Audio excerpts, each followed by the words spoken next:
In this example, I'm going to be showing you guys how you can enable exception handling within Spring Boot GraphQL and how you can use the Spring Web exception handler annotations to handle your exception types. So by default in GraphQL, it actually hides all of the exception messages by default. So in this quick example you're looking at, I'm throwing a GraphQL exception from a resolver. And a GraphQL exception is just a really plain exception that extends runtime. It's got nothing really special about it, but in this example, if I throw this with my custom message and I go ahead and request that, you'll see that it hides the details, so it hides the message and replaces it with internal server error while executing the query. So that's good. The GraphQL server will hide internal messages by default or maybe exception detail. But how can we override that and actually show the client a meaningful exception? So one way of doing that is to enable the exception handlers. So if we come into the properties and set exception handlers enabled to true, this will allow us to go ahead and use Spring Web annotations. So if I set exceptions, create an exceptions package, and in here I'm going to create a GraphQL exception handler, which is going to be a component that will define my exception handlers. So go ahead and use exception handler from Spring Web, and here we're going to handle the GraphQL exception type. And what we need to do is create a method that will return a GraphQL error, but in this case I'm going to return a throwable GraphQL error, and I will explain in a moment what that actually is and if that isn't appropriate for you, different alternatives. And what we want to do is handle this GraphQL exception. But in this case, all I'm going to do is return a new throwable GraphQL error with E, because that should be that class.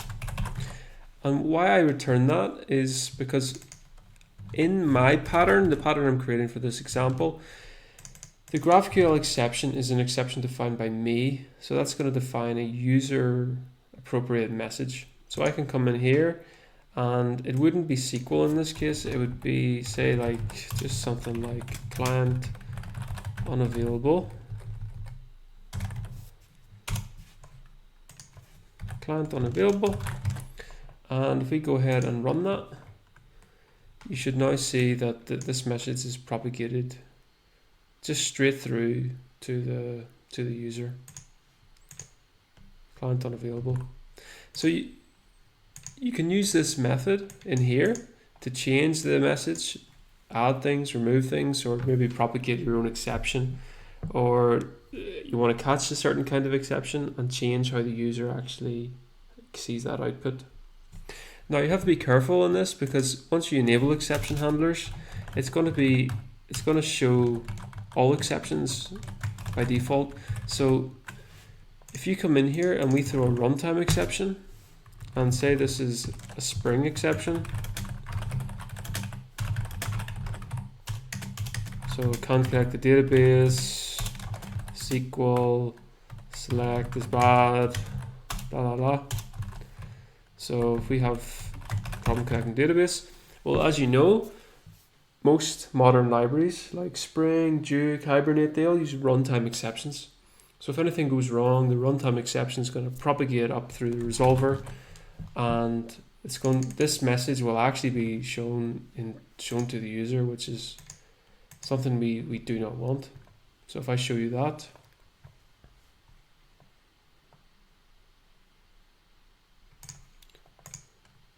so you can see here this message is propagated right to the client. We don't want that.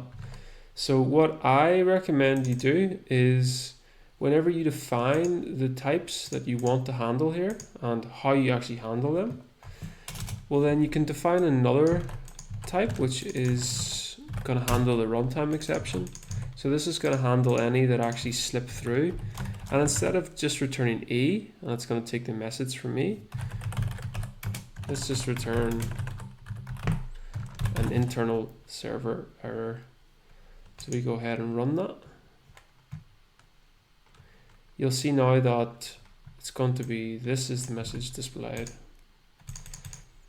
So this way we can hide implementation detail that might leak through to our clients that we don't want, obviously. So that is one way of handling your exceptions.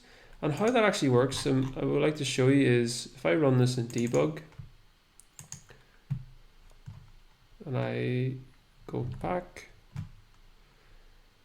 well, what happens is the default GraphQLError handler will be invoked with all of the errors from the resolvers. And then whenever it filters them, this process is actually going to go ahead and invoke the exception handlers. So it's going to find the correct one and pass the exception to the correct method. So if I go ahead and play that, you should see that this error is the runtime exception. So it's now going to come in here. So now we're breakpointed in here. Now we can transform the error and send back the error we want, which is the one in disguise, which hides the implementation detail. And then this is going to be returned back into these client errors. So you can see client error should have the new type, internal server error. And then this is the message that will be actually shown to the end user, this message here, without the stack trace. So that's how the implementation actually works behind the scenes. And in the next episode, I'm going to be showing you a different alternative to this exception handler annotations approach. And you can actually bring your own GraphQLError handler, which will override the default. That's another approach. So I will see you in the next episode.